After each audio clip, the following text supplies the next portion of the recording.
Hello, my name is Ed Frawley, and of course, I own Leerburg with my wife.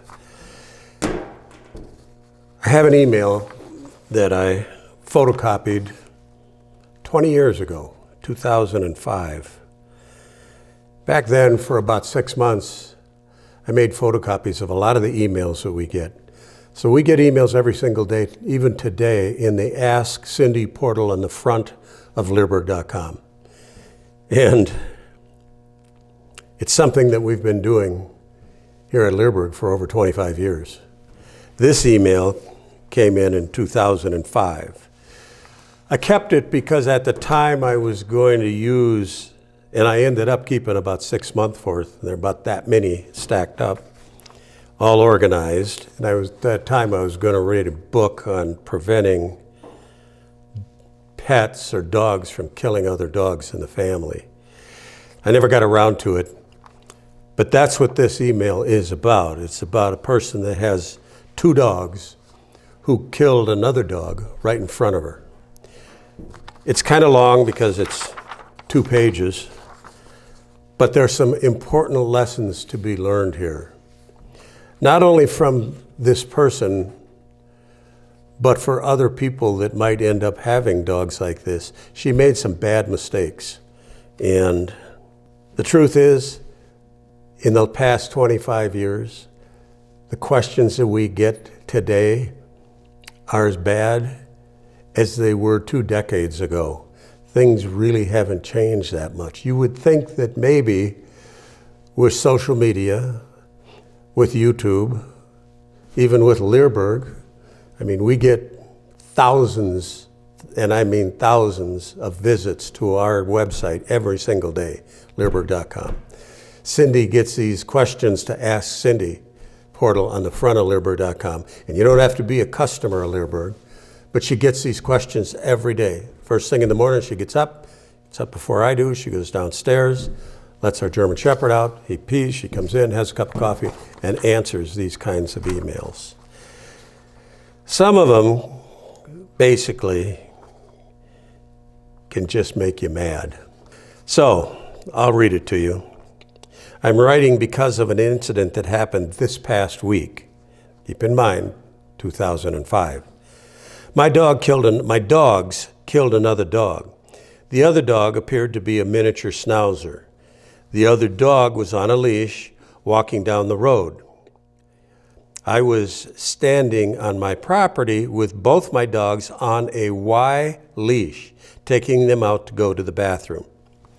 A Y leash? That's a 2-dog leash. It's stupid for people that don't have trained dogs to have on a 2-dog leash. You can't give a correction to 2 dogs at exactly the same time.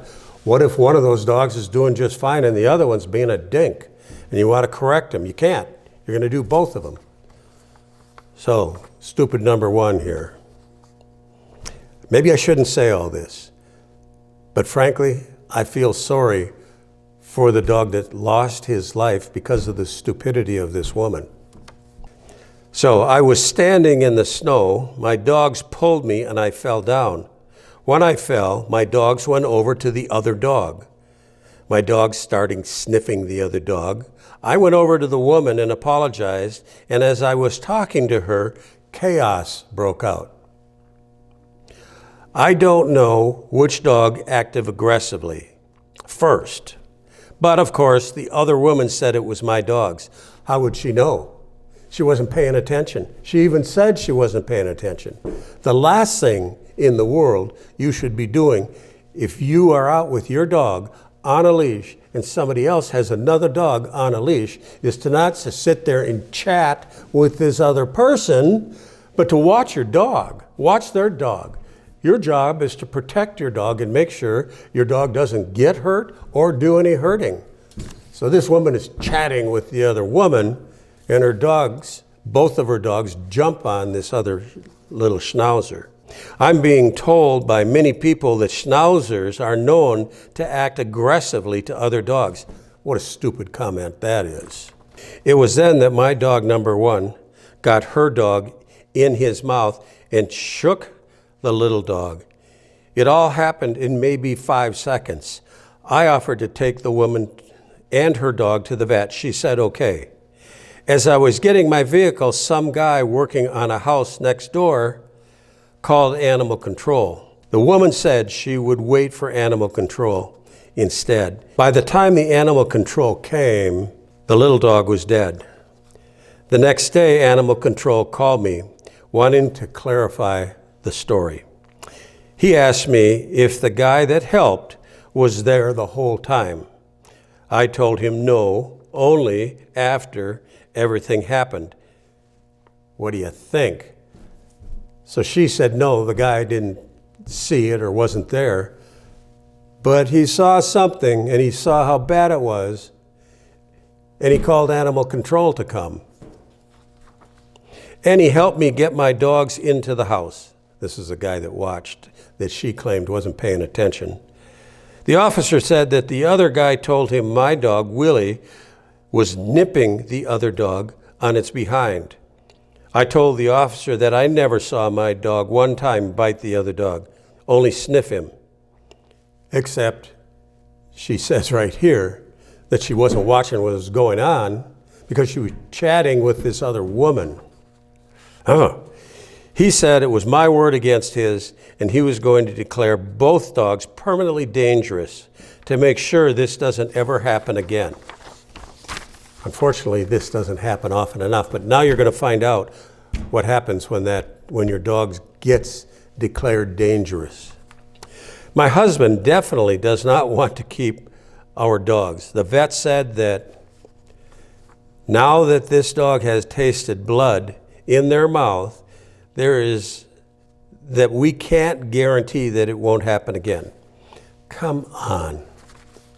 Sometimes vets talk out their rear. They don't have experience with that. I mean, dogs that are dog fighters are not dog fighters just because they tasted blood. It's a foolish statement for this vet to say. My husband says he does not feel completely comfortable around these dogs and wants them gone. Dog number 1, which is a black lab chow, has growled at him before.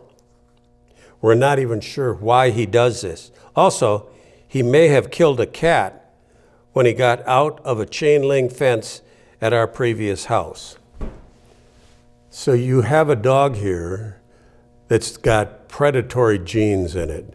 Don't kid yourself. There aren't some dogs that are predators. There are some dogs that have predatory genetics in them. And you'll see them the way they walk. When they walk up to something, if you've ever on TV or Netflix watched the way that a lion or a big cat tries to sneak up on its prey, they go very slowly. That's what dogs that do that are predators. Doesn't mean you can't keep a dog like that. It does mean you better keep that dog under control 110% of the time. Those dogs need serious training. Those dogs should not be off leash when you take them outside.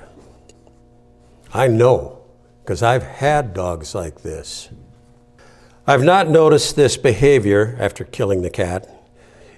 I've not noticed these behaviors in my black lab chow German shepherd mix, except he does bark with a high-pitched bark at my cat on occasion. Duh, that's a duh moment.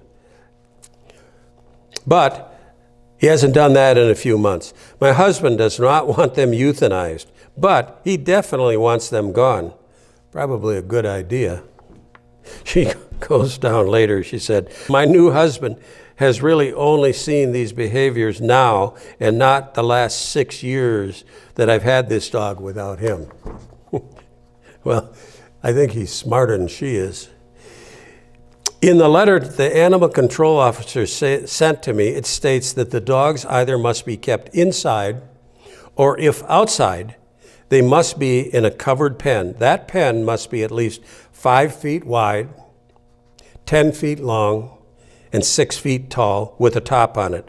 Also, I have to pay a $50 fee for each dog to register them as potentially dangerous. Failure to notify animal control within 24 hours if they are unconfined and they attack another domestic animal and kills it, they will be charged $1,000. If we sell these dogs to someone else, we have to notify animal control or we will be charged $1,000. I don't know how I could give my dogs to another owner with all of these stipulations on them. You think? I don't know who would honestly take them. Are there any places that would be willing to take dogs like this? No, not that I've ever heard in this. I'm 77. It's all I've done my whole life is deal with dog training. I've had these dogs for over 7 years and have only recently had this problem in the past year or so. So the bottom line here is, I may sound like I'm a little rough on this, but if you have a dog, put yourself in the shoes of this other woman who's out taking her dog for a walk on leash, and these two big dogs come charging out and kill their dog right in front of you. I will almost guarantee you that lady has PTSD over it. How terrible is that? And then this woman makes excuses for everything that's gone on, doesn't accept any responsibility for how she manages these dogs, how she controls these dogs, what happened in this killer dog fight. This is a woman that rather than register these dogs as dangerous dogs, these dogs, quite frankly, should probably be euthanized. This woman should be barred from ever owning dogs again. This is a law that should be in effect in a lot of different cases around the country. I don't know whether I've ever heard of that before, but it's about time some fools like this should never have a dog. They can barely handle a cat. So at the end of this video, I'm going to put some courses that I've produced over the last I don't know how many years that could help other people. I just did a course a year or so ago. It's a pretty long course on dealing with dominant and aggressive dogs. There's a lot of information in there. We have plenty of other videos. How to teach your dog to come.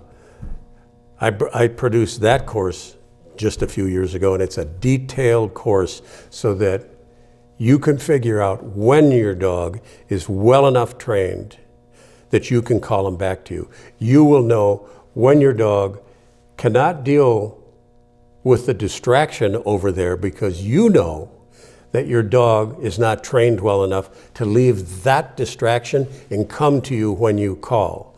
It's a very popular course. So, if you have a question on dog training, go to the front of Leerburg.com and write Cindy. Maybe I scared a lot of people off from not wanting to write me because I might do this to them. Maybe, I was going to say, maybe if you're as stupid as this woman, you shouldn't write me. But not very many people are this dumb.